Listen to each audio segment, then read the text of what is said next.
Greetings, fellow investigators, and welcome back to our video podcast, Into the Darkness, where my friends and I play the Call of Cthulhu role-playing game. I'm your host, Tom Rayleigh. Our campaign is entitled A Time to Harvest. It was written by Brian Sammons, Charles P. Zaglanis, Glenn Owen Barras, and Mike Mason, and it's available on the Chaosium website. Jeff Wilkins is our game master, and this is Chapter 3, Episode 3. So without any further delay, let's continue our journey into the darkness. Jeff? I think so. So, bring on the lawyers. yeah, we had a little shift of pace a little bit last episode. You know, the things can't calm down a little bit from the chaos and everything. You back to, I guess, the previous episode, you guys were experimenting a little bit with finding some bells. And then the next morning, you were awakened abruptly, pounding on your doors. The police showed up, and they basically asked you nicely to accompany them down to the station, where they proceeded to start to interrogate you. And just about when things were heating up and wasn't quite clear, or maybe it was quite clear, where they were headed, suddenly a group of highfalutin lawyers stepped in, came into the police station with nice suits on, a lot of mumbling and talking outside of your earshot, and suddenly you were all just released, set free. Now, upon exiting, you were met by them, the lawyers, in a nice fancy car waiting for you, and they asked you to accompany them because Mr. Abelard would like to speak with you. You got into the car, and there was a little bit of a standoff. The lawyer that was speaking to you, Mr. Pasquale, was kind of asking you your side of the story, and there was a little bit of hesitation from, I think, all of you to, you know, you guys didn't want to admit to anything either. So that's kind of where we left it, I think, was this little bit of, I know what you know what I know, but we're not saying it. So, well, our lives are in danger because of some of the stuff we've seen. I don't see that I could spill the beans about anything. Now, if they tell me that they know what I did and they prove it, then I might admit to it, but not otherwise. I don't know what they're talking about. Okay, that's fine.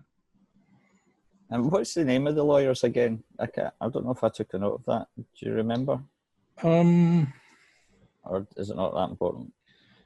The main name I'll give you, the person you're mainly dealing with, his name is Leon Pasquale. All right. Okay. The other two, I don't have a name for him, so I'll just. No, that's fine. Okay. I remember us all being very concerned about, as you said, giving things away. But he did say, I think just almost just before we ended it, the guy said to us, "Is there anything you want us to take care of?" or something like that. So on my mind is my pistol sitting in a bush or some plants at the bottom of a window, which potentially could be traced back because it's my father's gun and it would be registered, I would imagine. I don't know. So I decide to own up, I think, and say, well, Mr. Pasquale, you could either take us or get somebody to maybe collect something for me that's just outside my dorm room, my apartment. He kind of raises an eyebrow, like, yeah, I'm listening. Well, because of the way that the police kind of came in the middle of the night and thumped on the door, I've got my father's gun. I keep kind of hidden normally in my room, and I thought we'd suddenly be into some kind of trouble because of the chaos, so I threw it out the window. So, and I maybe describe, or I could draw my, I don't know, if we're not going to go, I can do a little sketch and say, you know, it's outside here. Mm-hmm. Jasper, did you have one of these alien weapons as well as myself. Somebody had one. I picked one up briefly, tried to use it, and then put it down quite hurriedly afterwards. I didn't like it. I was Is it Tug? worried Yes. I might hurt myself. It's in the bottom drawer, my underwear drawer. Where nobody ever looks to find Yeah, anything. they'll never find it there. Damn them. They'll have to dig through all the pornography before they get to that. I don't think that kind of pornography really existed. Yeah, pornography in the 1920s. That's some risque photographs of women's calves. French women. Yeah. I asked I'm thinking about this other thing as well, you know, because I told you I just put mine in my wardrobe, you know, the gun, and I put my coat over it. I think that's what I did. I asked Mr. Pasquale, what's the situation now? We're going to go and see Mr. Abelard, have a conversation. Do we go back to university then, or are we going elsewhere? I'm not entirely sure what Mr. Abelard's intent is, so I'm not sure I can actually answer that. Why should we trust you? Well, I am your lawyer. He just got us out of jail, Tug.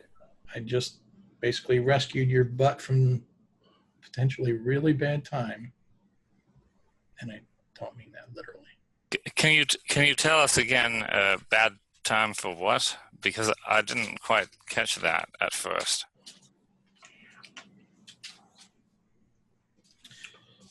Right, okay, so he starts flipping through some papers, and he says, we have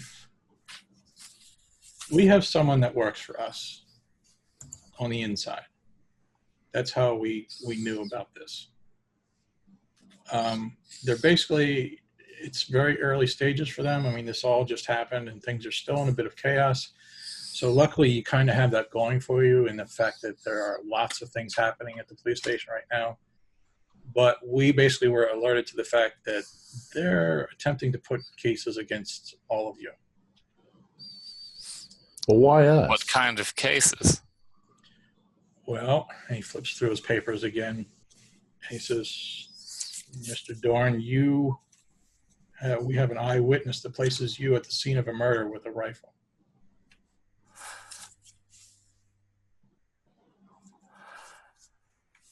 Well, what witness? How could any witness be trusted to remember anything clearly about that chaos?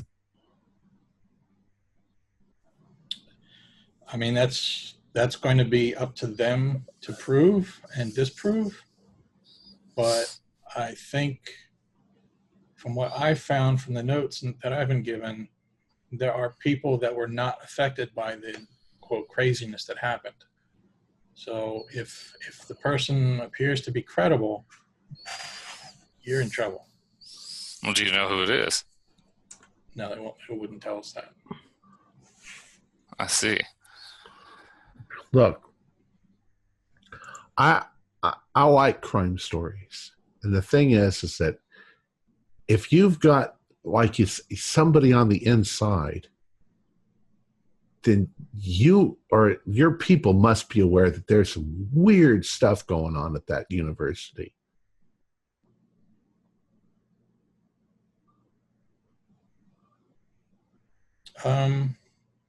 He looks a little confused.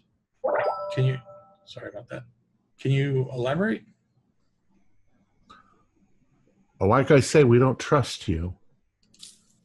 There's some weird stuff going on at that university, things that have affected us all personally, and we don't know that you're part of it or not. Well, Tug, if they are part of it, they haven't done us any harm yet. It's quite the opposite. Oh, they're taking us to put cement shoes on our feet and drop us in the lake. Maybe You're not, are you? Maybe we're going to get some answers here from Mr. Abelard. Well, we've heard his name before because we saw a letter from Learmouth to Mr. Abelard. Of federated oil. A federated oil. So, say, mister, could we just go by the dormitory and I'll go and get the stuff that I want to pick up? Would that be the best way to do it?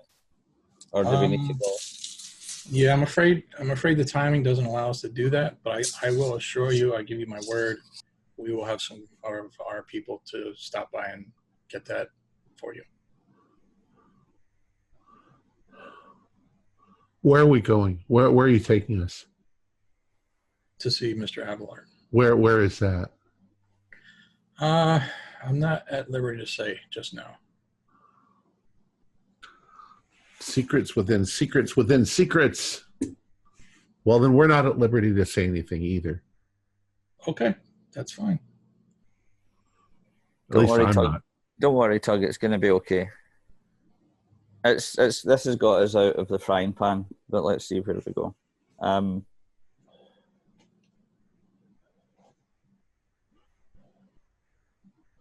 All right. What could everybody tell me what their credit rating is? If you're going to be representing us, are we meant to have some kind of contract with you? I understand you're retained by Mr. Abelard, but do we need to make some agreement with you ourselves? He opens his briefcase again, and he basically pulls out a bunch of paperwork, and he says, it's already been drawn up. All you need to do really is just sign here. May I see it? Sure.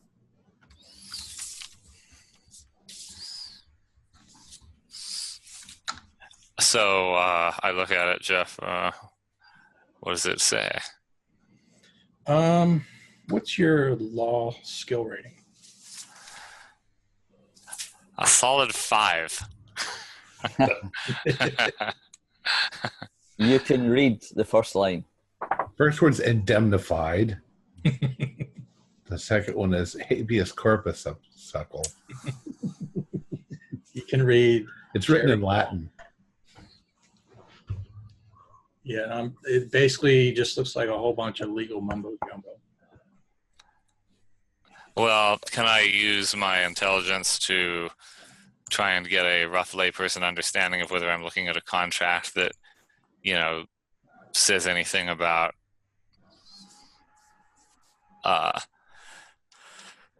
being having some kind of whatever the understanding of the time would have been about attorney-client privilege? Yes, he actually told you that right up front. He said. Well, I know he said it, but obviously, what I'm concerned about is that we're really not his clients at all. That Mr. Abelard is, and that he may not be telling us the complete truth, and that he might not actually even really be our attorney, but only Abelard's attorney. Well, if you can get him to smile and he has shark teeth, then you know. You're catching me a bit off guard here as a GM. Like, I don't know the whole legal process. All right. Does it have my name on the paper? That's really the main question. Do you want to take a break for a minute and just... Yeah, let me run down to the local courthouse and see if I can get a lawyer, and I'll have him sit behind me and I can whisper to him. I think, guys, honestly... That's an attorney GM privilege, right? Right. Does it say our names on the paper? Yeah. Okay. I think, let's go and meet this guy and get some kind of answer. Danny's been kind of struggling over even saying this, but I'm thinking if we're away, somebody might, like even the police might go and search our rooms and such. So, in fact, I just asked him, could that be a possibility? Would they be allowed to go and search our rooms when we're not around? If they get a search warrant, they certainly could. Well, yeah, but in order to get a search warrant, they'd have to suspect that we were actually, and they've already released us. I say, well, look, I've got some. How do I describe it? I've got some sensitive scientific equipment in my wardrobe, and I don't want anybody getting their hands on it. So when that guy, whoever you're sending to get the gun, I give him my key, and I tell him where it is, and I describe this silver object, and I say, make sure they don't press any buttons on it because it can be quite dangerous if you don't know how to use it. Okay, he takes notes of all that. Yeah. He actually turns to you, Jasper, and he says, and I understand you have a pet, a dog? I do, yes. And he says, I don't know why I said that with a questioning intonation. Sorry. I do, yes. he gives you his assurances. He says, I will make sure that he will be taken care of. Taken care of? Not in that way. Oh. Okay. He only eats boiled eggs. You mentioned witnesses reporting people with firearms. Is it possible that it could be identified what kind of shots that might have been fired? I know I heard shots. Just how likely is it that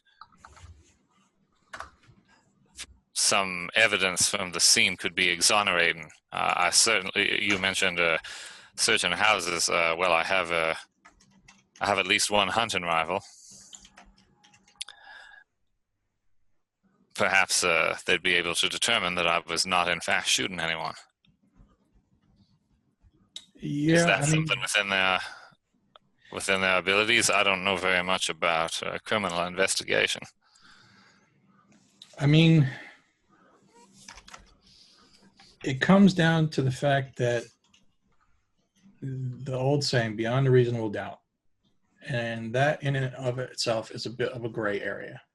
So, outside of the game, there was some degree of forensic back that time. Like, we're talking like early stages. Like, they might be able to prove that this bullet came from this gun. But that's like, high level stuff for that time period.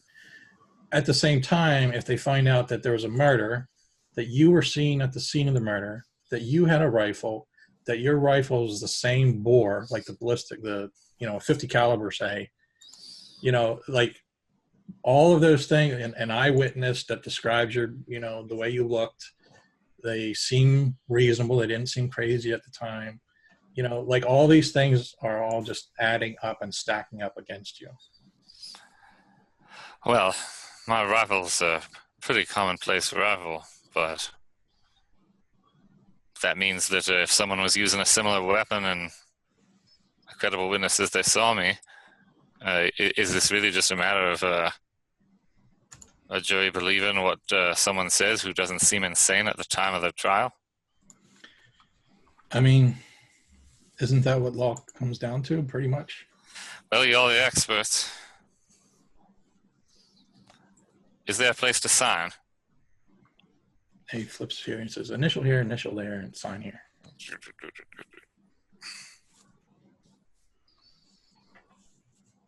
All right, let's just go talk to Abelard. Okay. In his secret hideaway. Just hope my dogs will be all right. Jasper, can you do a credit rating roll? I can.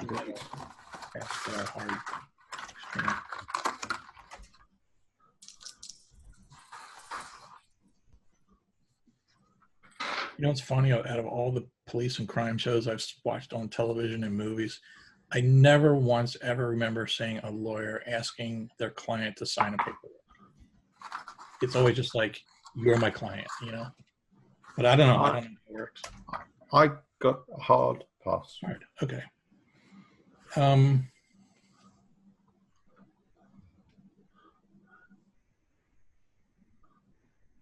Let me tell you this.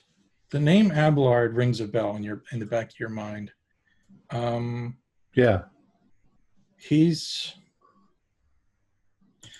You would know, I think, that he is basically like Bill Gates of that time. His name is in the higher. He is like Rockefeller. Right.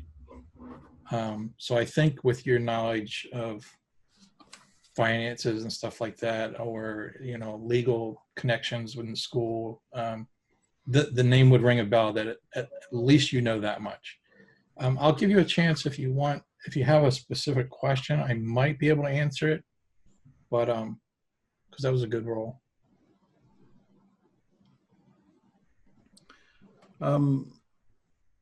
So what, is he mainly known as a philanthropist or just, a kind of daddy warbucks rich guy kind of figure, or an innovator, or? Yeah, that's a good question. He's called a philanthropist in the letter we found. Yeah, he's known for being a philanthropist. What's that mean? He likes plants, right? Yeah, philodendron specific. Stamps. A couple other things you might know about him. So possibly you saw it in a newspaper or something. He's rather, I was just going to say obscure. That's not the word I'm looking for. Reclusive? Yeah. He's rather, doesn't like press, doesn't like to. He's Howard Hughes. Yeah. There you go. Yeah, you don't see him, he's not out with the celebrities and partying and all, he's very quiet and to himself.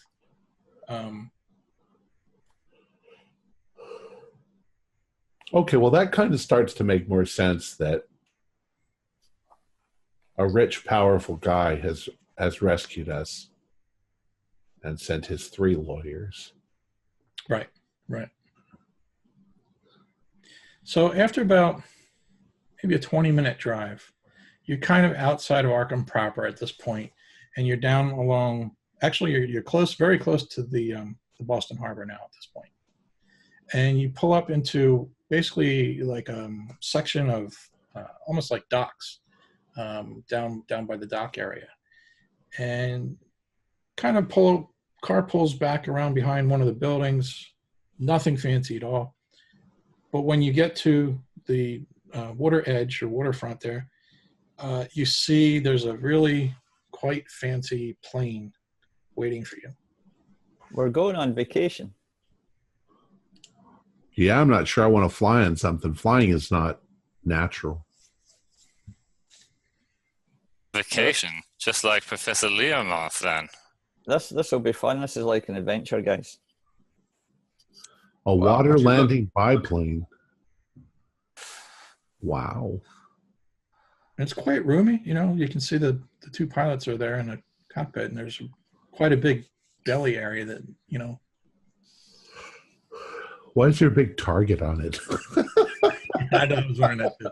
I think it's a British plane originally. Yeah. Could be Finnish. I think the pictures I was choosing from somehow brought me. Is it RAF? Is that the term for the Royal Air Force? Yeah. I don't know if I think that it was the RAF then. Or it might not have become, it might still have been the Royal Flying Corps then. It was in the 30s. Was it in the 30s sometime that it changed? Because it went from. For the sake of the game, just ignore that little painting on the side of the plane. It's a big sticker that says Federated Oil and Chemical. Danny's quite excited because he's always ambitions to go on adventures and stuff. So he's loving this. Yep. So car parks, let you guys out. Mr. Pasquale joins you. The other 2 lawyers are staying in the car. And without further ado, you guys take off. 1918, Royal Air Force. Okay. So I'm holding on. Yeah. What's keeping this thing in the sky? There's nothing up there. You're a big guy there, Tug, too. Flying a little low.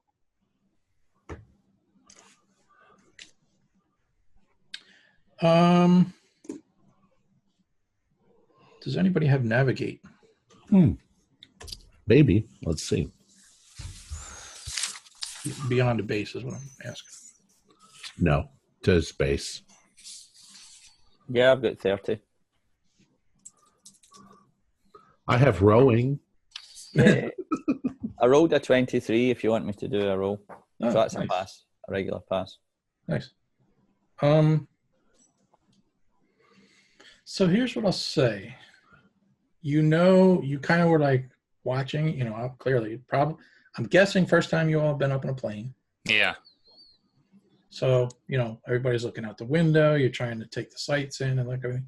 And Yeah. Danny, it's just kind of registering to you that you're headed west, almost due west. That would be into the land. Correct. Okay. Yeah, we're going west, guys. Look down there. Look at the cars. They're tiny. Look at that. And after This is Oh, look, amazing. the people look just like an. Oh, no, that is an ant. Sorry. approximately about 2 hours go by, Oof. you guys start to make your descent. Is the dog on? I thought the dog was at home. I'm confused now. What's going on?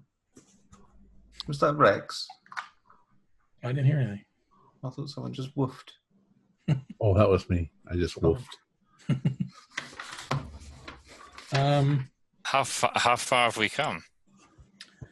About 2 hours. I'm actually asking Yeah. somebody. Danny, do you want to try another navigate roll? How fast does the airplane fly? We don't even know that. Give it a go. Oh, no, that's a fail. I'm not sure. I'm not sure of the distance. It's all different up here. Is the lawyer sitting with us, Jeff? Yes. How far have we come?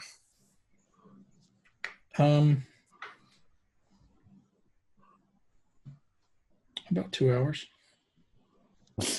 Well, that was amazing. So helpful. You could ask the pilot, Jerry. Go up and ask the pilot. I suppose I go up and ask the pilot. You're in descent now. The little light comes on. Stay in your seat. Put your seatbelt on. I'll ask. A good idea, Danny. I'll ask him on the way out. I don't really want to miss anything. I go back to looking out the window with astonishment. Does it look like we're coming down to land on water or land? Yes, water again. Interesting. Maybe this guy's an amphibian. One of the Great Lakes, maybe? That's a very good possibility. If it's a big body of water, I would say it would have to be one of the Great Lakes. It is a big body of water.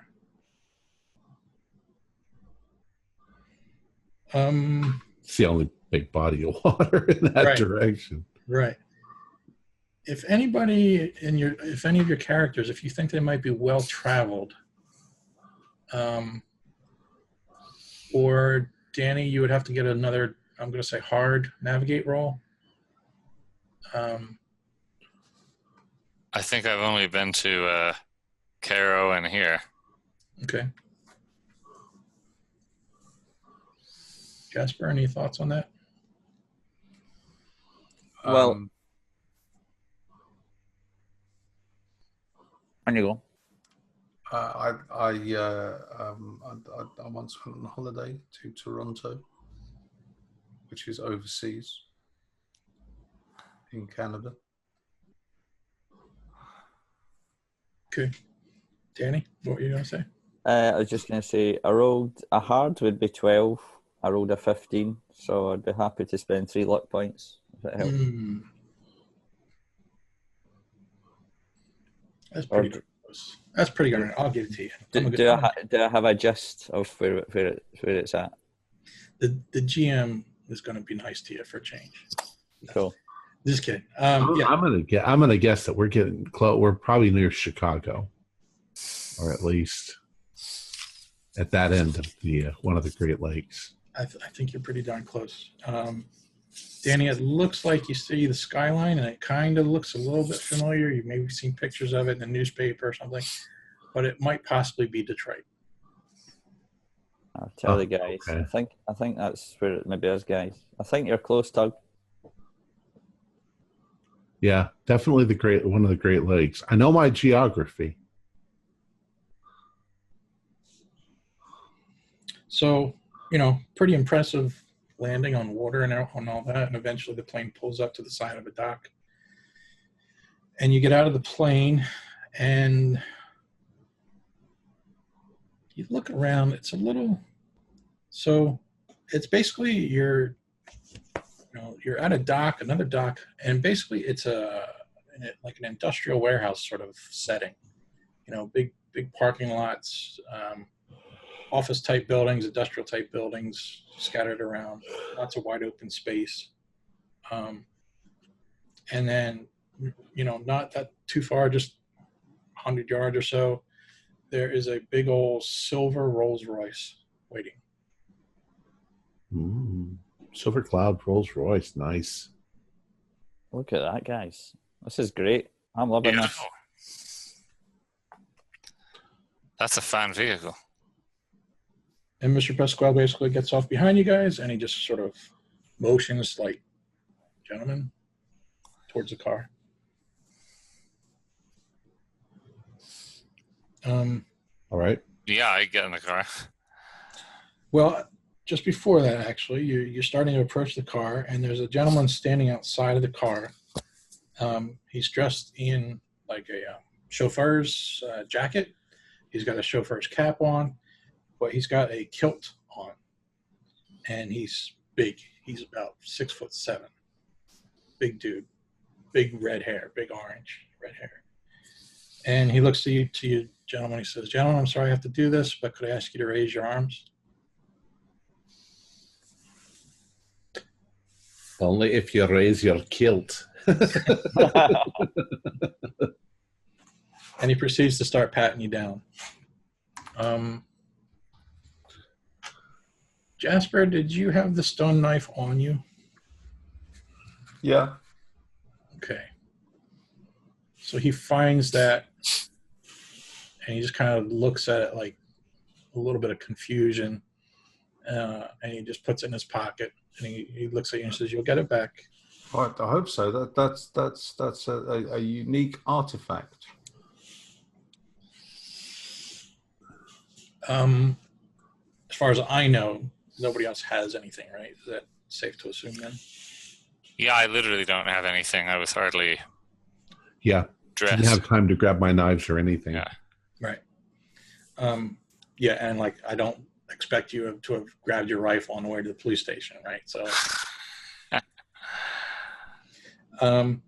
so he pats you down, just finds the stone knife. He puts that in his jacket pocket, and he goes over to the side of the Rolls Royce, and he opens up the back door, and kind of like motions you all towards, to get in.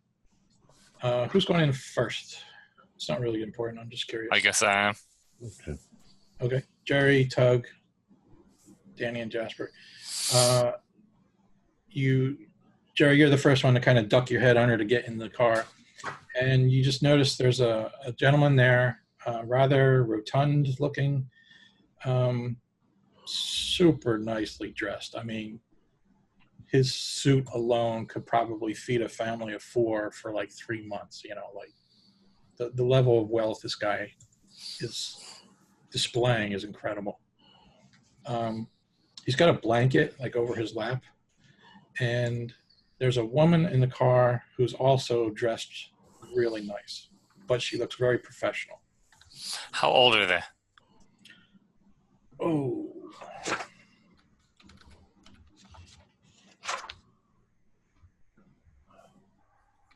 The gentleman looks to be 50s or 60s.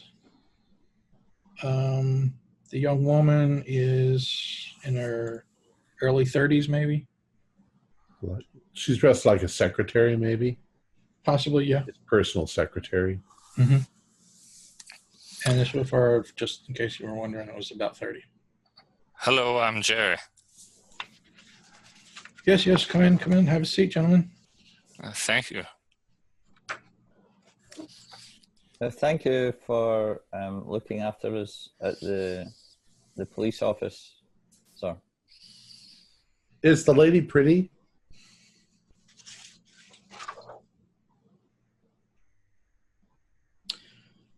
A very beautiful woman with short blonde hair, pale blue eyes. I'll sit next to her. She is comfortable with her own good looks and is not above using them to her advantage.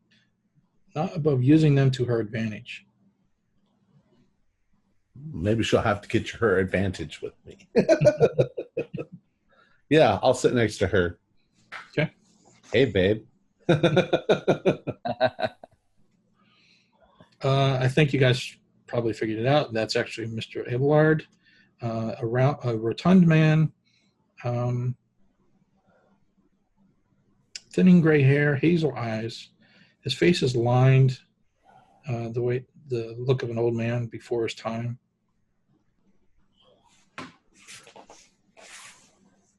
He's got a big old nasty cigar. Well, actually, not nasty. It's actually quite good. Cuban. So after you guys get settled in, he's like, I really thank you all for coming out to see me. I realize you've been going on limited information, and I thank you for showing the trust that you've shown. I hope I can maybe answer some of your questions at some point.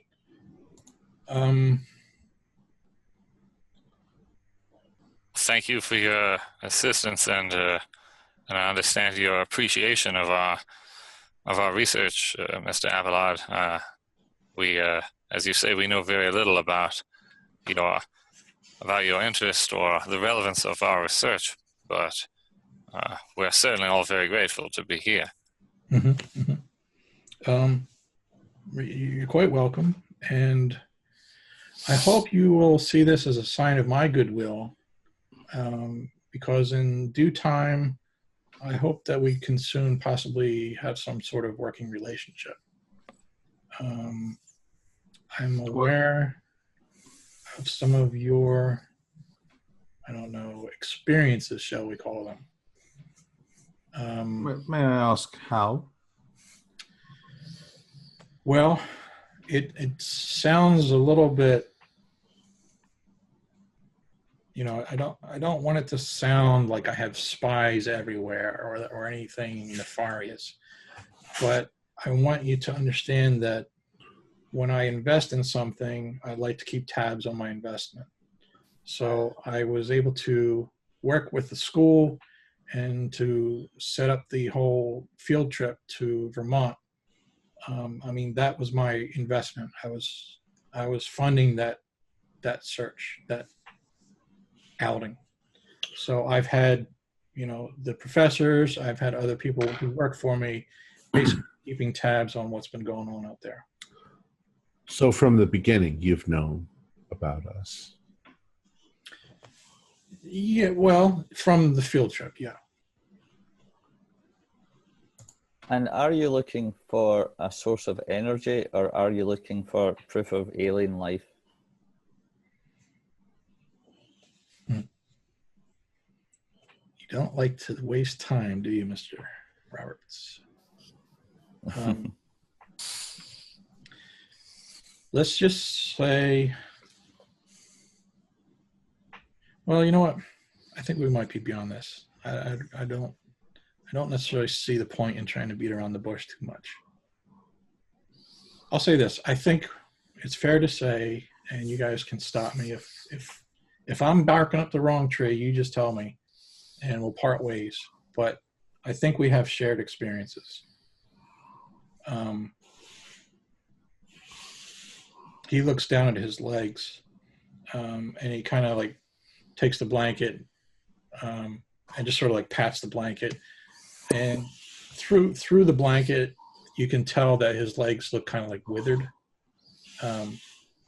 He says, "Those bastards took my son, and this is why I'm in the condition I'm in right now, because of them." What is it that they want? That's what we're trying to figure out. I have some ideas. I have some thoughts.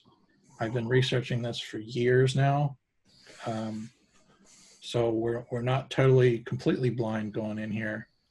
I suspect they want that special ore. And he looks to you, Jasper. I believe you found some?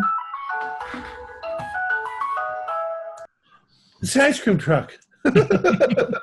Let's get Stop that truck, the car. I'm really distracted. Sorry, I just nipped out for a pistachio ice cream. Sorry about that. That really threw me off.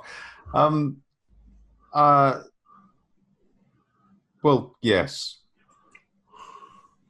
Yeah, I have a sample of it. Did you not get the sample that they had at the university? Was that not passed on to you? I knew you had a sample. I didn't know if you have it on you right now.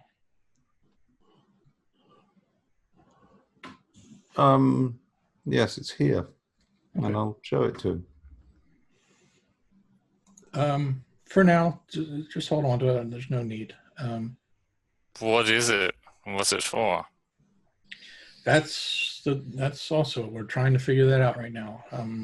That's part of the reason why we hired Professor Learmonth. He was helping us to research that particular mineral or specimen. Is the professor okay? I've been very worried about him. Do you know we saved his life? Yes.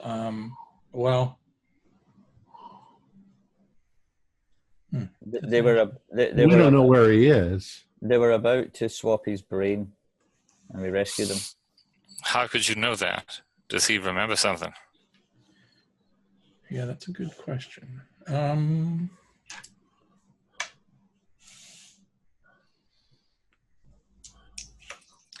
going to say this. Do a psychology roll. Anybody who wants to. All right. If Danny said that out loud, I'm suddenly holding the top of my head. Are double zeros the best or the worst? Yeah, they're the worst. Worst. Okay, I rolled double zeros. Okay. That's a good roll to get that out of the way with. Then. You're looking for ice cream, Vance. I failed anyway. Okay. I'll just say that he acted a little bit funny when you said that way. The way you put that was a little bit like maybe you just revealed some information that he did not have. And I'm suddenly quite disturbed. Mm-hmm. Let's see. Tug, don't think about it. Just let's just enjoy the scenery. Have a look out the window. I'm looking out the window. I say, Mr. Abelard, we were very traumatized by the things we've been through. So, yes, I can certainly understand that. That's the other, partially my motivation for bringing you out here too, is that I hope you can look at this. Well, it's kind of the same wording that the way I used it with Professor Learmonth is, a break. Give yourselves a break. This is my home. Make yourself at home. I want you to relax. I want you to feel safe. I want you to, I want you to get well. Is the professor here? He's not here. He's at one of my other locations, though. So you're aware that there's weird stuff associated with Vermont and with the university? Yes. Guys, I don't think he's one of them. I think he's okay. Yeah, me too. It's not Vermont only. This is worldwide. So this mineral, this mineral is just how common is it? Well, it's extremely rare. It's very difficult to find and get to. But it's everywhere. It's scattered around the globe. Yes, the events that happened to myself and my son, that was all in Nepal. That took place in Nepal. And is this mineral their primary interest? I believe so. Now there might be other things going on. That's what I mean. That's part of what we're doing right now is trying to figure out what are their motivations. Do you know what it has to do with replacing people? Not entirely, except that I just know that I think that is that's the technology that they have. That they're way more advanced than us when it comes to that sort of biological experimentation. When you say they, do you have any idea who or what they are? Through my research, I've come to learn their name, at least what different cultures have called them throughout the years. We call them the Migo. Jeff, does that mean anything to me? Probably not. I mean, you could roll Cthulhu Mythos. Yeah, you could roll Mythos. I have a 4% chance. But even if you get it, I'm not sure it would. I rolled an 11. Is it worth being lucky enough? We'll find out what they mean soon enough. Yeah, it's probably not worth 7 luck. So, yeah. I've never heard of that. You said that people call them this all over the world. That this name recurs. That's one of the names. I mean, what are some other names? Well, some cultures have different names for them. So I believe, I think some of the cultures that they're known as the Yeti. I mean, it's the abominable snowman. Yeah, I mean, it's difficult to describe, and some things get lost in translations, and it's. Is it 98 a botch, Jeff? Is it 98 a botched? Yeah. I botched trying to roll anthropology on Yeti, so. But you know that the stone was not found in any kind of crater. Yes. But Learmouth wasn't lying to you, because the students who had been taken over were the ones who were lying to him. That's good to know. We suspected as much, but it's nice to hear that confirmed. Because they were taken over, and so was, and I give them the list of names of the people we knew were taken over. Mm-hmm. And they were trying to do something that night on the campus, in the library, and somewhere else. We think they were they poisoned or gassed people, and they were going crazy. Yeah. How could this have anything to do with snowmen?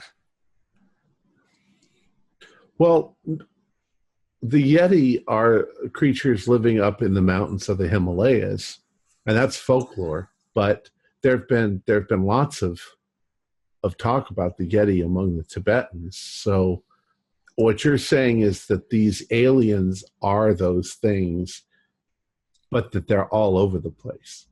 Is Sasquatch one? Quite possible.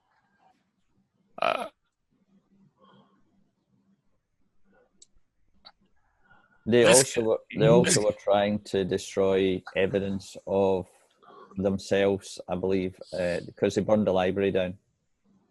Yeah. This can't be right. We would have noticed if all the evidence they were collecting had something to do with destroying evidence of the Sasquatch. No. I think that they were time travelers, and they were trying to get rid of any evidence that they were there. I still don't understand why you think they're time travelers, Doug. Because Robert was looking at something from 30 years ago as if it happened to him yesterday. Well, wasn't that... And wasn't that because they didn't they tell us too that some of these? Oh, maybe I'm getting it confused with another game. Oh. That some of them were from different times, like some were from the. Well, he said they were very old, and that their minds and intelligences could take over other bodies, and so perhaps they had kept him for decades, and then returned him to a new body. That's no more being a time traveler than you're a time traveler if they anesthetize you for 10 years and then bring you back. And what about that's time travel? We all do it slowly. What about John Jeffries? Perhaps he was a failed brain transfer of some kind, or maybe they were using him as some kind of a receptor. Mr. Abelard, do you know anything about? Well, do you have any evidence that they can travel between worlds, we saw something. We saw a magical doorway, a portal to another world. Well, or yes, our world. it's just it appeared as though it appeared like it was magic from a story. It was like a it was picture realer than in the air in front of us, like and it opened on places that were like no place from this world. time travel. Why us, Mr. Abelard? We're just a bunch of college freshmen. I mean, Yeah. Why you could hire anyone? You could hire experts or professors or soldiers. Why bother with us? Well, in fact, I have hired all of those people. But the main reason why you gentlemen have come to my attention is that I believe you have had now direct experience with what they do, what their tactics are. I mean, in just this 5-minute meeting alone, I've learned new items that I've been studying these things for years, and you're sharing information that I was not aware of. We think that things are coming through too from the other side. The mole men and the basement demons and the thing in the path.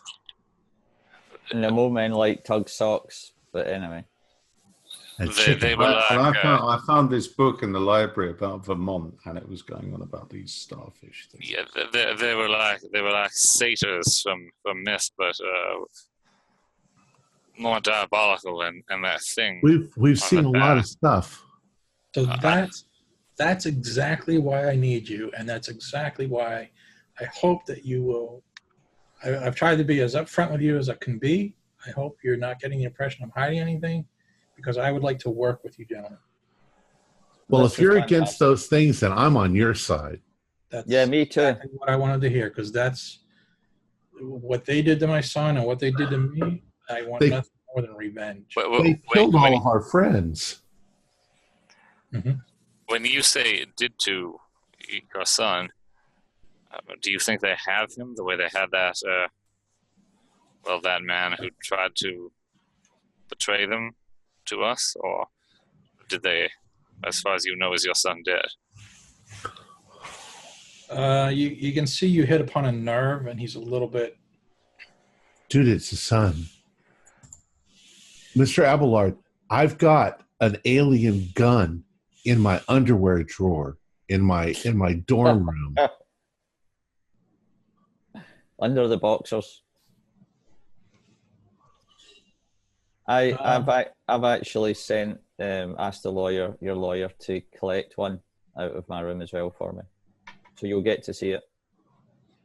Well, and they better get the one out of my room too. And he looks thrilled. I mean, you guys have actually, you've thrown a lot of information at him, so he's like kind of a deer in headlights right now. He's not sure which way to turn, but he's excited. He's not confused, but you've given him a lot of stuff to go on right off the bat here, just in this short meeting. We should probably write it all down so that you can go over it all. That's an excellent idea. And he knocks on the window, separating to the chauffeur, and the car starts up and starts to drive across the parking lot. And you're headed towards one of the industrial buildings. Could each of you do a spot hidden? This is where the cement shoes come in. 09. Yeah, it's just a standard pass for me. A standard pass nope. for me too. Extreme. I'm too excited. My eyes are open too wide. Mm-hmm.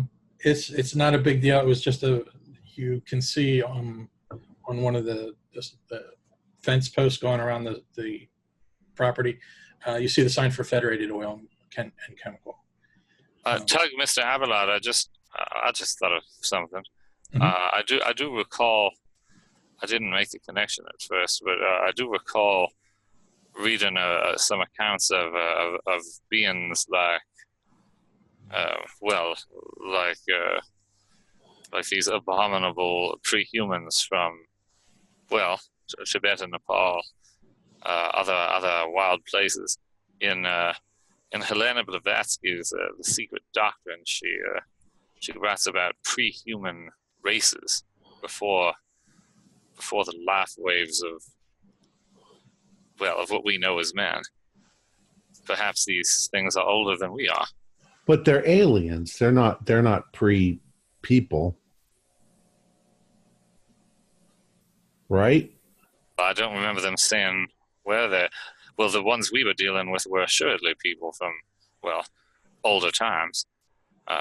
Who knows what their masters are, but why might not they be some older inhabitants of this planet? We saw them, Jerry, outside the cabin. Do you remember? They were more like crabs or lobsters. Insects. Or insects or Like something. giant Oh, you mean the...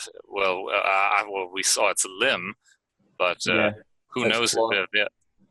Who knows if they are the ones in control, or perhaps controlled in the same way? They could have all manner of... Jerry's right. It could just savage prehistoric beasts. It could be their pet animal they had sicked on the people, but they themselves look like big hairy men. Yeah. And their children are the little mole people that live in the trees. And Mr. Abelard, is Professor Learmonth okay? Yeah, I mean, he was shaken up, which is... Does the professor know anything about, any of this? I've been hesitant with how much to share with him, and he's in a fragile place right now, trying to understand what's happening. So I have not necessarily been as open with him as I have been with you guys. Well, that certainly seems prudent. Who knows what other agents they may have who could find some way of contacting or pursuing him. I don't think he knew too much anyway, because he was being lied to by the enemies. You know, Mr. Abelard, the other professor had been replaced. Which professor is that? Professor Harold. Yes.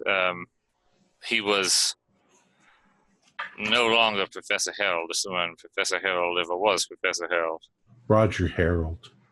Anthropology. He had... he was trying to take a set of books from the library, which I was able to recover. I saw no particular... Witchcraft books. Well, they weren't all about witchcraft. Only one of them had anything of real occult relevance. It was actually just one of those books of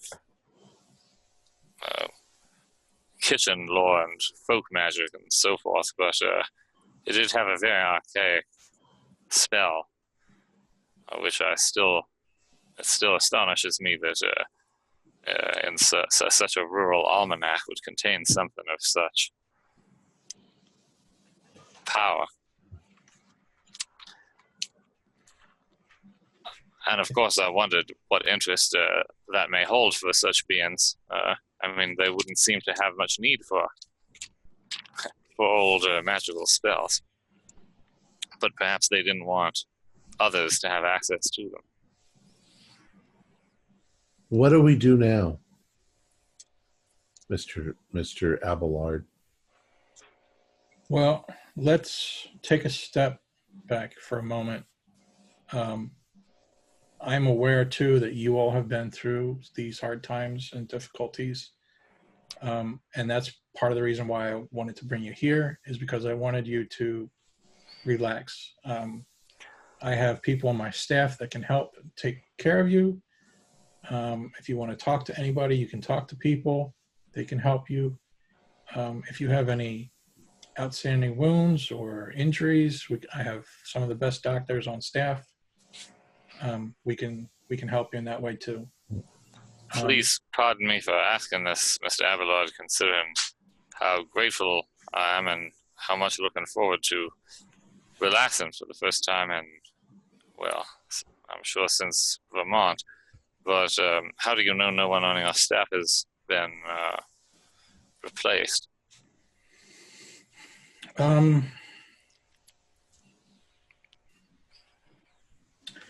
I mean, I guess realistically, I guess that can always be a problem. I mean, I don't want to say it could never happen here, but I will assure you that I'm aware that it could happen, and that I go to great lengths to make sure that it doesn't happen. Do you have any particular coded means of identification? Passwords, things like that? Not to that degree. It's basically just like routine interviews with staff. Occasionally we bring out a lie detector test, and we run our staff through intense interrogations. Not interrogations. Lie detector. Questionings. Well, I'm looking forward to working with you, Mr. Abelard, and we really appreciate you allowing us to rest. And this has been the change that we needed. It's been such a battle. And at this point, the car has now come around the back of the building. Just to give you a quick, kind of looks like this from the outside. So really not that fancy, kind of an industrial brick face front. Nothing too fancy. Are we still in an industrial area? Yep. And the car kind of is, you basically came from the waterfront, and you came through the back of the building, and there's a driveway that goes actually down underneath into like a basement area, and it has like a dirt floor, and that's basically the like a parking garage. And everyone gets out. The chauffeur breaks out a wheelchair from the back and helps Mr. Abelard out of the car and gets him situated in his wheelchair. And they start walking with you through this one door into basically like an entryway. And then you'll notice as soon as you walk in, there's an elevator just to the left. You guys get on the elevator, and he takes you up to the 5th floor. At this point, the 5th floor is, it's a matter of, from the outside, this was like a very plain looking industrial building, brick face, just nothing. But once you get to the 5th floor and the elevator doors open, it's like a whole different story, right? There's fancy furniture, there's opulence, there's, it's money. This is partly where he lives. So Danny's nudging Tug and going, look at that. This is great. Yeah, I think this is our daddy Warbucks. So he just brings you into the little entryway there on the 5th floor. And he says, gentlemen, I know you've had a long trip. I know you've been through a lot. You've been up since the crack of dawn this morning. So just take this time to relax, get a shower, sleep, whatever you want to do. We'll come back and we'll discuss this over dinner tonight. Where do we go? Do we have rooms? Yep. And he turns, and there's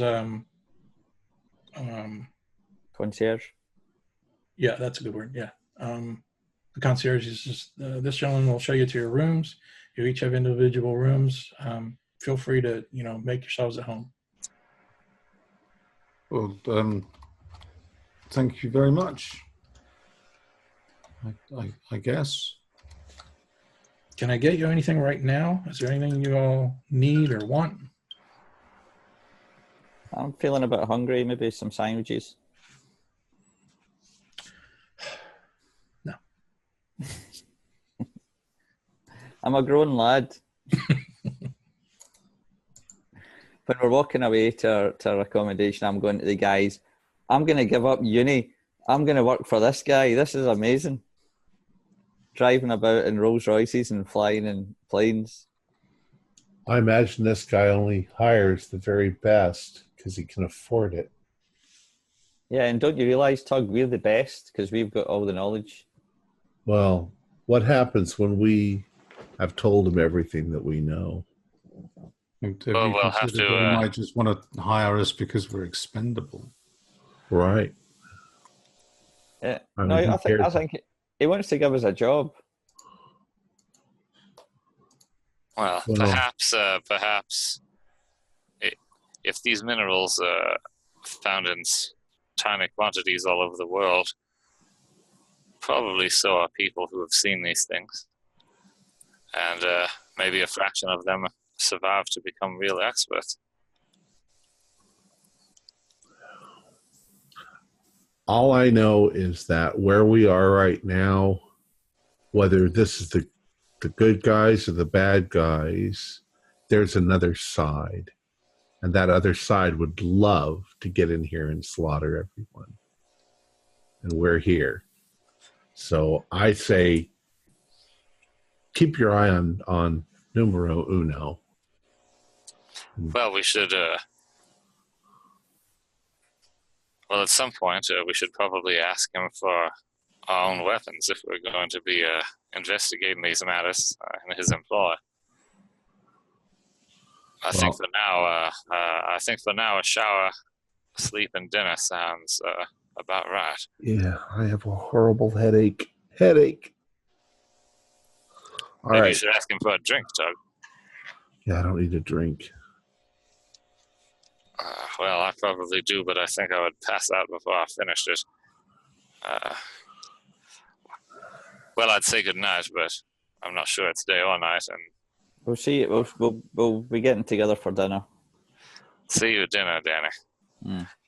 So, yeah, Jerry probably takes a shower and then just passes right out. Yeah, I think I'd probably do the same thing. Curled up, trying not to remember. We should. They'd let us pack some stuff before we came. Well, Do we open up the closet and there's like a whole wardrobe of clothes for each of us? yep, exactly. Perfectly fit. Nice tailored suits. Silk dressing gown. These sleeves are a bit long. Have you got short arms, Jasper? Pinch me, Yeah, I'm I've dreaming. got short arms and short legs. I'm like Sylvester the cat.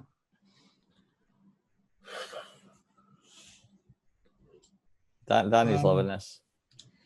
Just to give you a quick idea, this is the 5th floor. So there's a series of basically it's a hotel, you know. So is the sense of the building generally, is it as if it's almost a hidden headquarters, you know, where outside it looks pretty industrial, but inside it's this kind of, well, obviously by the time you reach the 5th floor? Or is it just that the upper floors are just better, you know, when we're traveling up the building and in the lift and all of that? Or is it a rich guy's house who doesn't want people to know where he lives? And Yeah. one of his houses, probably.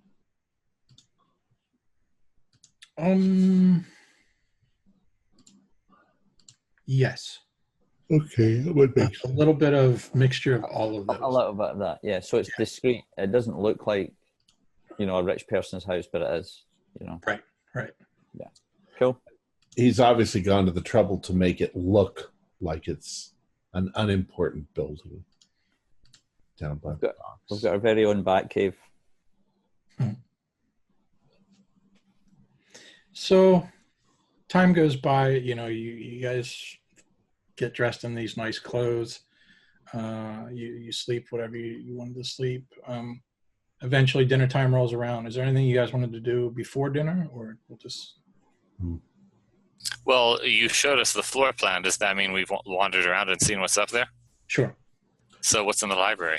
Yeah, nothing really of particular interest. I mean, it's basically a rich man's library, so lots of encyclopedias, lots of fiction. So he doesn't have occult books? Right, nothing unusual in that sense. Do we get anything back for the rest?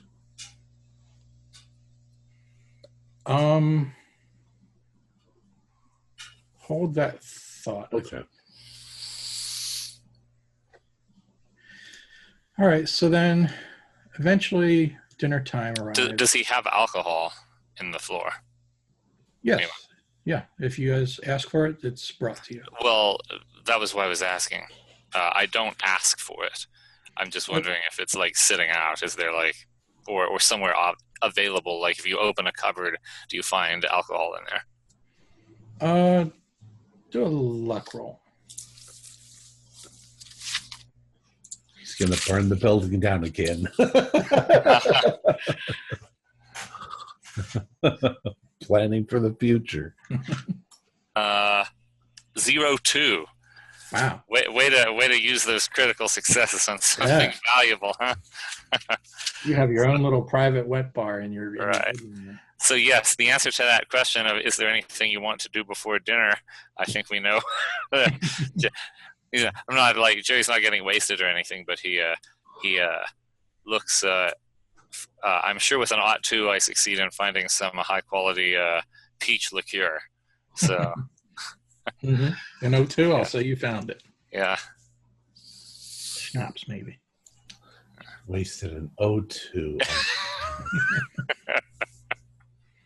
You're going to regret that with you. How many sanity points do I get back just because I found a peach liqueur? Well, actually, you know what? I was going to mention that earlier.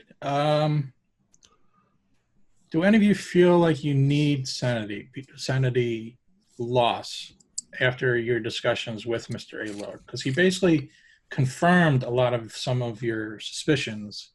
Only if I would be likely to lose sanity because I rolled a 98 when I wanted to just remember what Yeti were, and then like went down this weird like pre-human Blavatsky rabbit hole. Otherwise, Jerry probably feels saner because it's real. I was actually going to say the same thing because the relief that somebody else knows was just like, oh my God. Mm-hmm. Okay. I can understand that. So would you let us have some sanity back? In time. I'm getting it. All right. Actually, what time is it? It's 9. What time? We stop at 9:30, right? Eastern. Yeah. Yes, 7:30. Yeah. Gotcha. So we got another little more than half an hour. Half hour. Okay. So he brings you into dinner. I'm trying to look at the map here. I don't think it's that important, but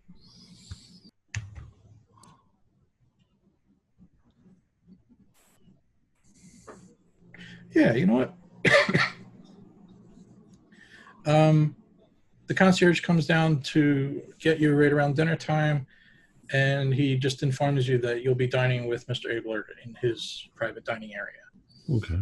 So he brings you onto the elevator and takes you up to the 6th floor, which you don't need to do any rolls or anything. It's the top floor. And again, the same sort of opulence and, vases in the corner, just what you would expect. And in the center of the floor is the formal dining room. So he brings you in, you all sit down, and he starts to break out the meals and the dishes, and it's like a 7 or 8 course meal. Food just keeps appearing.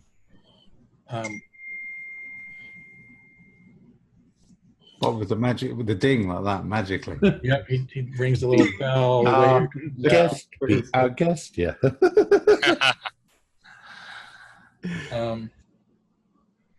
So he kind of, I would imagine, he says, just enjoy the meal. Any questions you still have, we can talk about after dinner, and maybe we can get down a little bit of business after dinner, if that's all right. Thank you. This looks amazing. I feel like we should actually sit and eat something as part of the game now.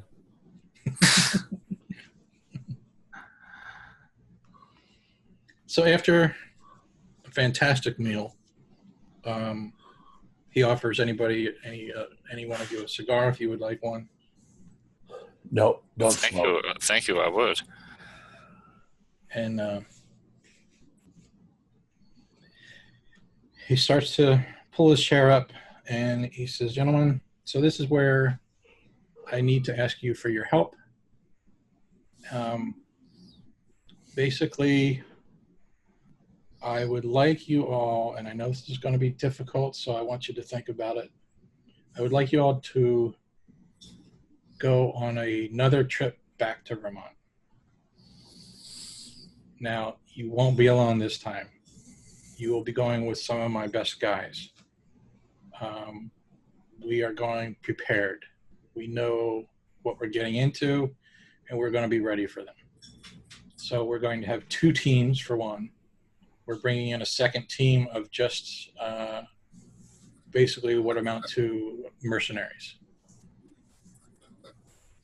Okay, but you know that if you like try to capture any of them, that they send out their people to throw things at you, and they don't like being captured at all.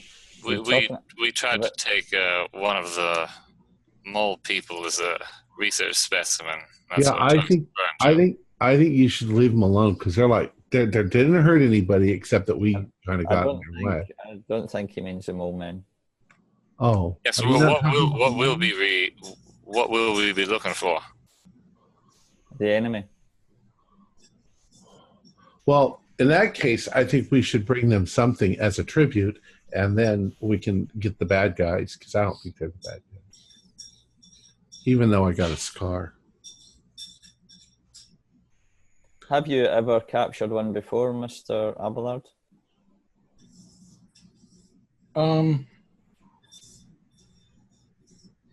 No, I've never been able to get my hands on one. Oh, you're talking about the Yetis. Yeah. Well, if you're bringing guns, that's the best thing, because I shot some demons up there with my pistol.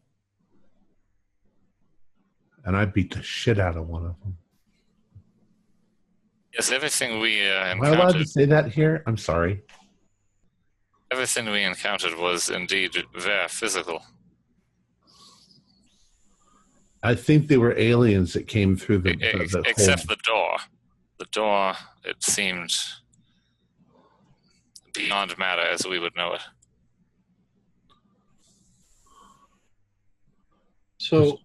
So what I would like to do is, is it too soon to ask? Are you guys up for this? I'm certainly prepared to return, especially given that both sets of books recovered contained other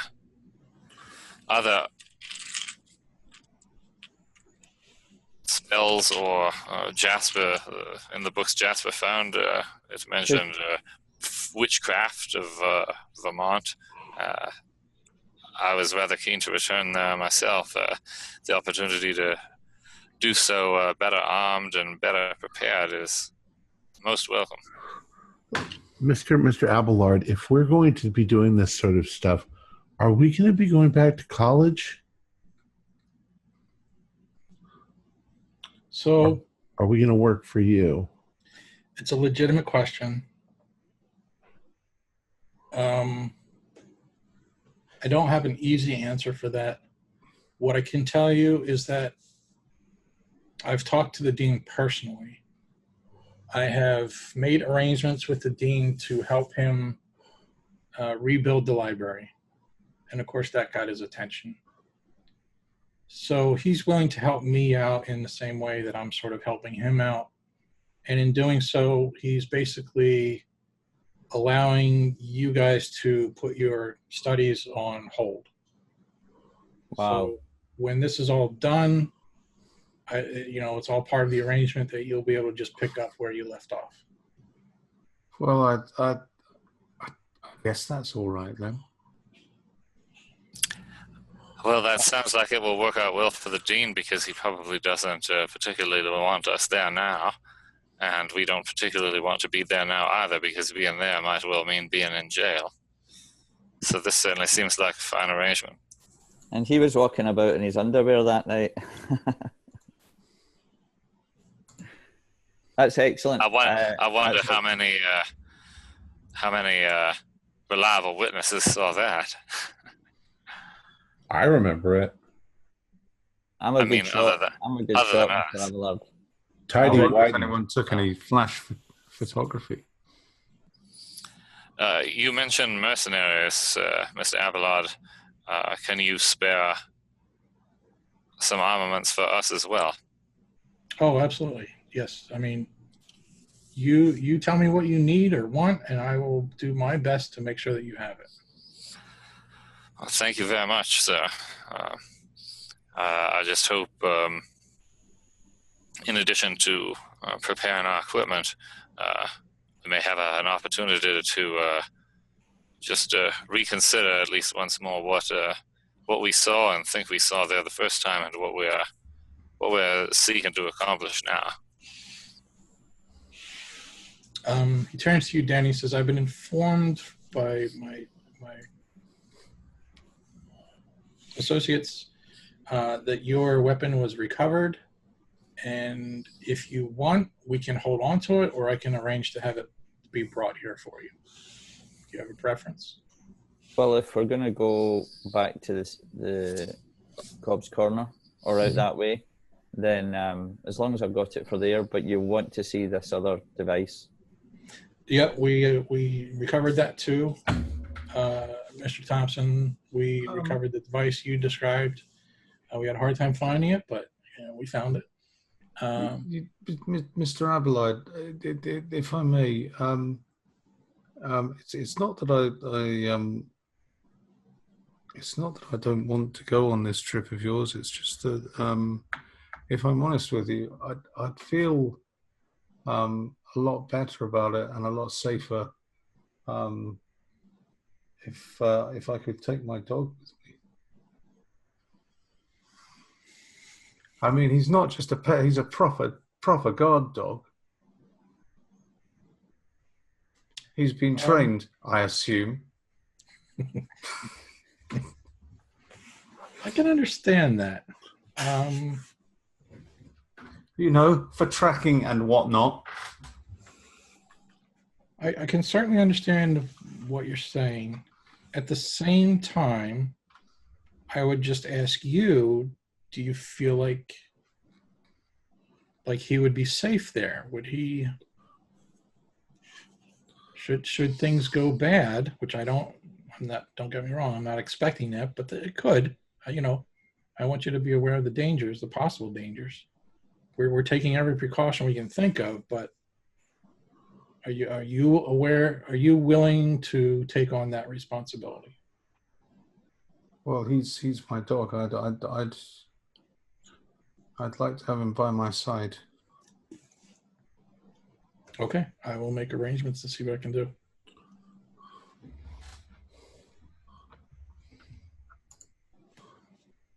I'm ready to take these suckers out, Mr. Abelard. I've realised the only way to beat them is to shoot them. So bring lots of guns. He's like impressed with your go get him attitude, and at the same time he's a little bit like, maybe he's a little bit too excited. But yeah, so it sounds like you're all on board. Is that? Very much so.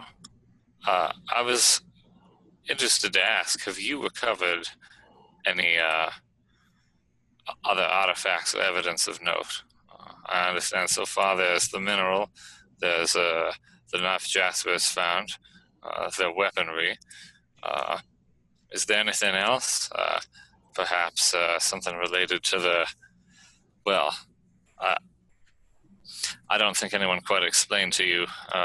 We had a classmate who, former classmate, we found halfway embedded in a rock by this portal to elsewhere, and his brain was exposed, and there was some kind of wiring and perhaps some kind of electronic or electrical receiver. I wondered, have any of your investigators recovered anything like that?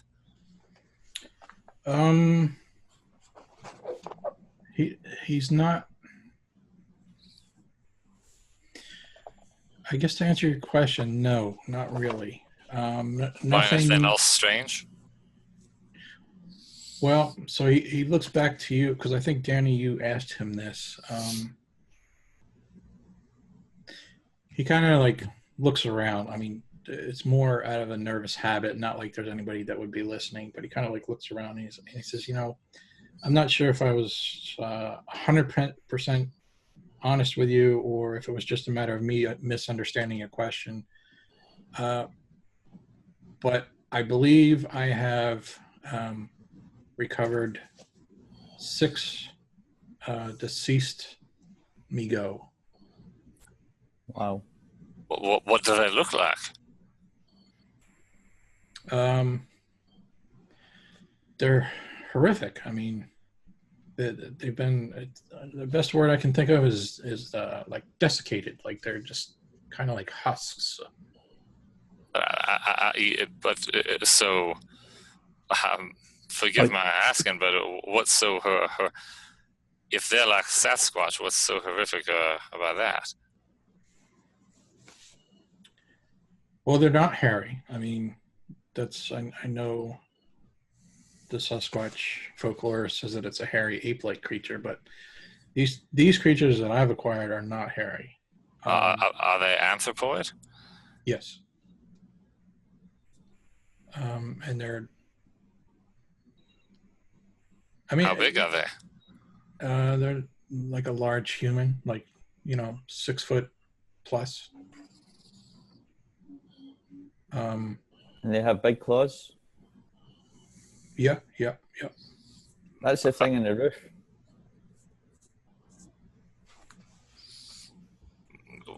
What is their skin like? Well, you said they were desiccated, but what color are they? Do they have faces like our own? Yeah, I guess you would call them faces. I mean, they're horrible looking things. It's like a black. It's like a burnt leather almost. Like just hard as a rock to touch, and It's like some kind of chitin, maybe. There was some. Can we see him?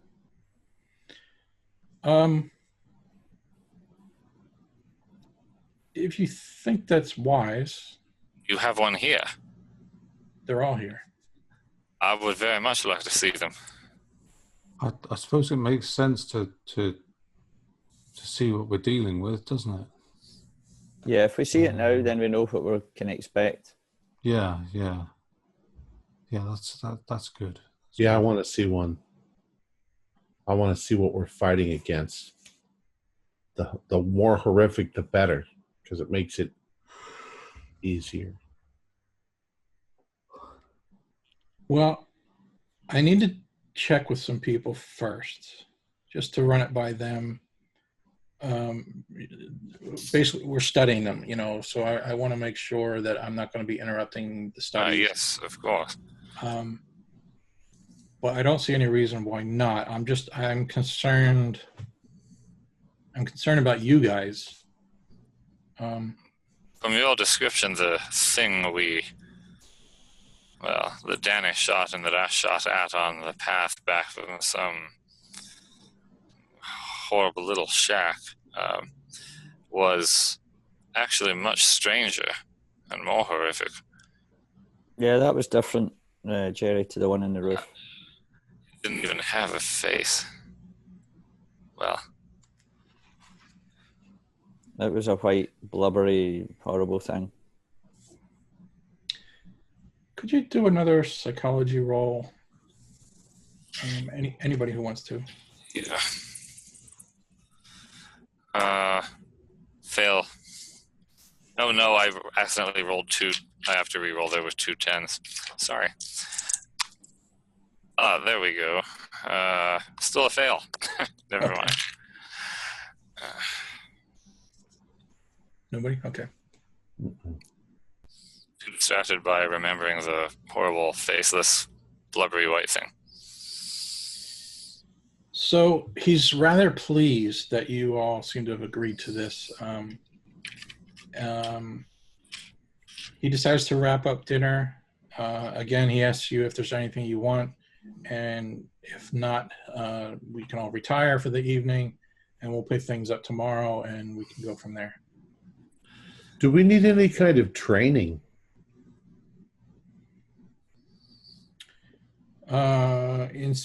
Specific to... Well, it sounds like you're equipping a small army to take care of these things. Do we need to know more about fighting? I know how to fight, but it's Jasper.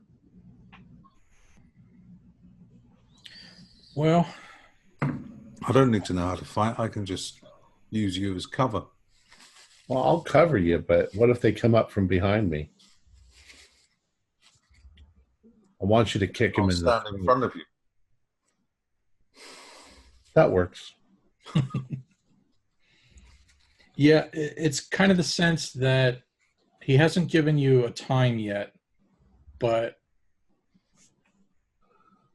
well, you know what, I'll just say this. He would like to tell you that he would like to do this rather soon, but at the same time, he wants you guys to be in peak shape.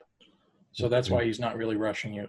So the offer is still there that if any of you have any wounds that you need attention, or you can speak to somebody for...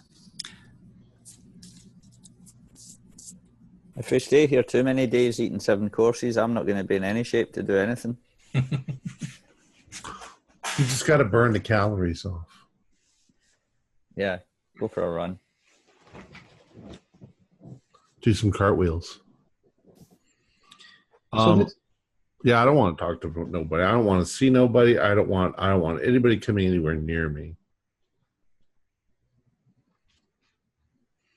okay. Well, So unless you have a shooting range in here somewhere, I think I'm as prepared as I'm gonna be.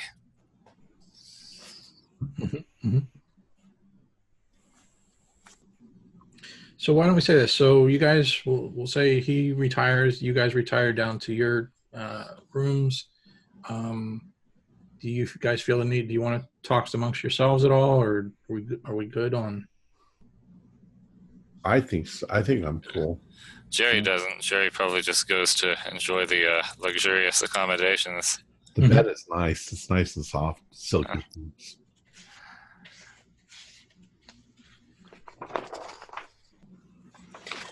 All right. How much time do we have? We got 15 minutes.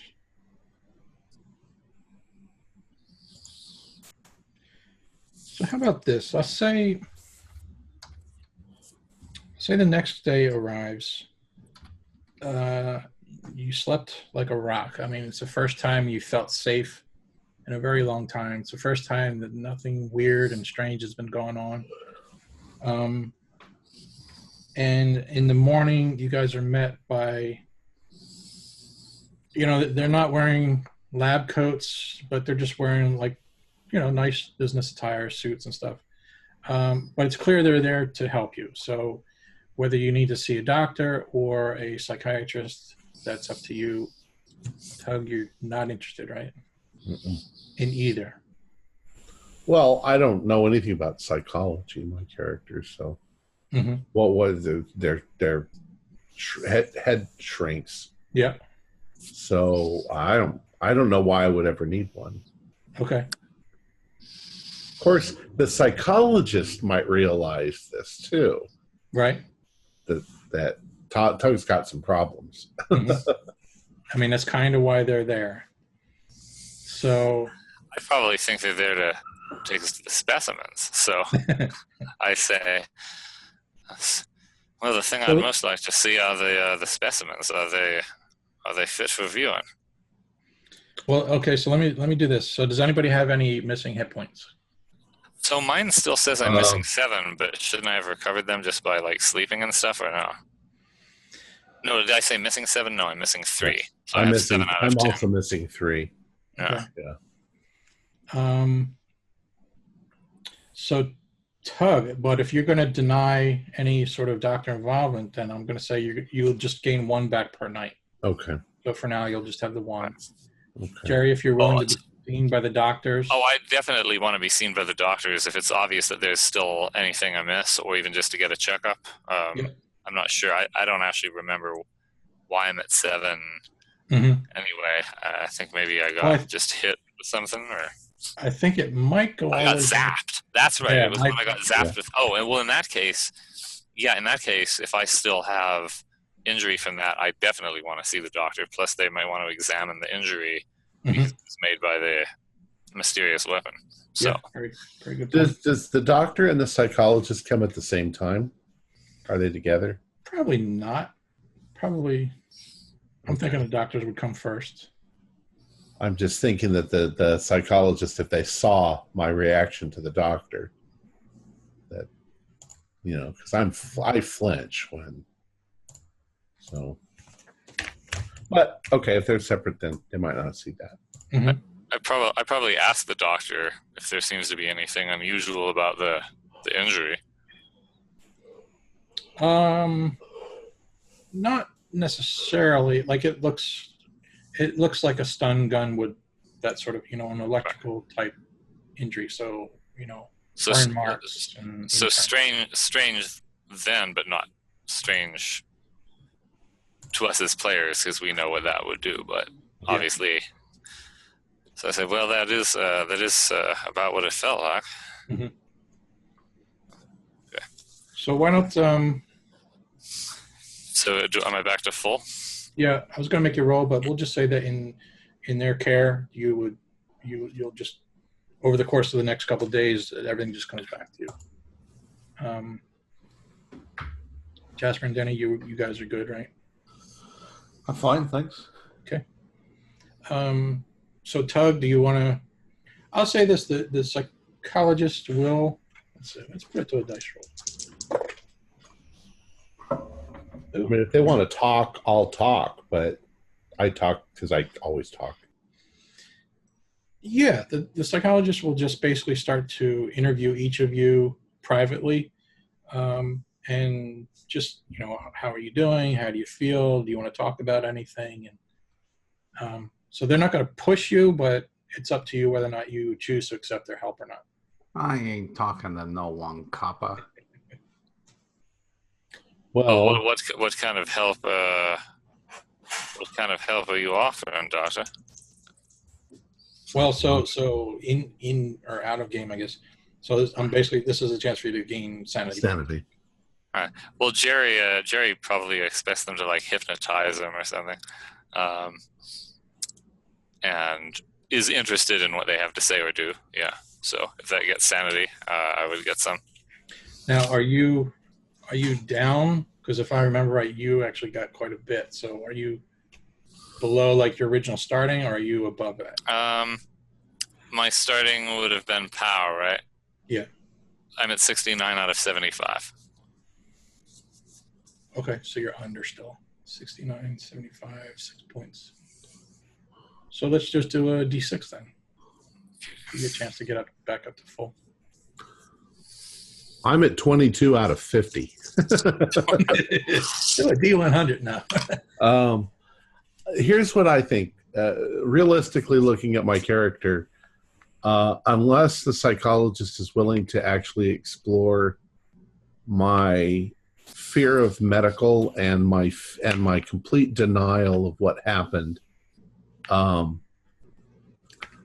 might gain one or two back, or one back per night, like normal. Mm-hmm. But yeah, they're going to need to do some serious therapy on me to get me to. That would take a lot longer than a night or two. Mm-hmm.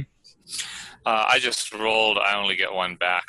I assume it's because, like, what does this ordinary, like, depth psychologist of 1930, like, know about how to handle somebody who believes in the occult and has seen, like, 3 different kinds of monster and an alien portal?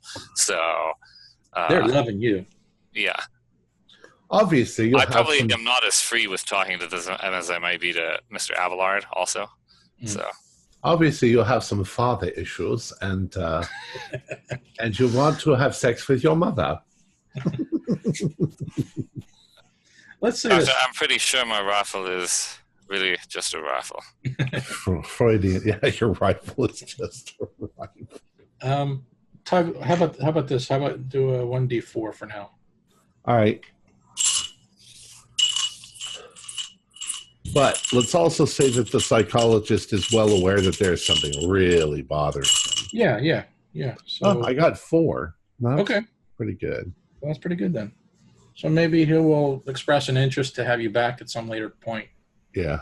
If you're up for it. He probably also tells Mr. Abelard that that kid's got some serious problems. Watch that guy.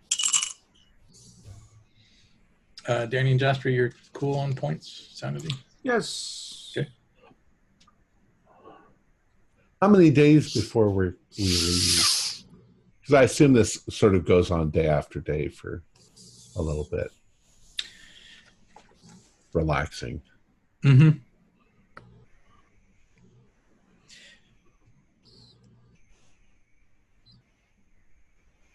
He expressed an interest to you that he would like to get things started in about a week's time. Okay.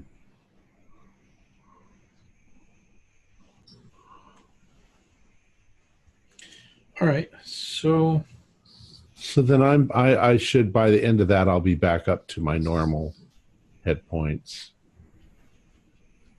okay. Yep. Yeah. So why don't you go ahead and adjust those now then, Yeah. so we don't forget later. But leave your sanity where it is for now. We can figure that out. You know what then? So I think I'm going to end it early then.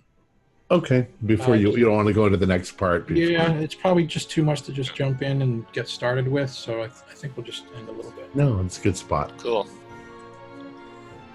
All right. Our players included Mick Swan, George C., Ken Trench, and myself with Jeff Wilkins as a keeper of the secrets. We're currently producing up to 5 shows a week with music and sound effects added in post-production in order to create a richer listener experience. We provide audio-only versions of our shows free for you to download from Podbean or iTunes. The costs involved with the show are provided almost entirely by our patrons. Without them, we wouldn't be able to do what we do. If you'd like to support our show, visit our Patreon account. Just $1 a month helps us a lot. You can find a link in the description below. Like, share, and subscribe to our channel and punch that bell icon for updates on our latest shows, and leave us some comments. We enjoy reading them and answering any questions you might have. This is Tom Rayleigh, together with all the members of our gaming club, inviting you to journey with us once again into the darkness for another adventure into the universe of H.P. Lovecraft and the Call of Cthulhu role-playing game.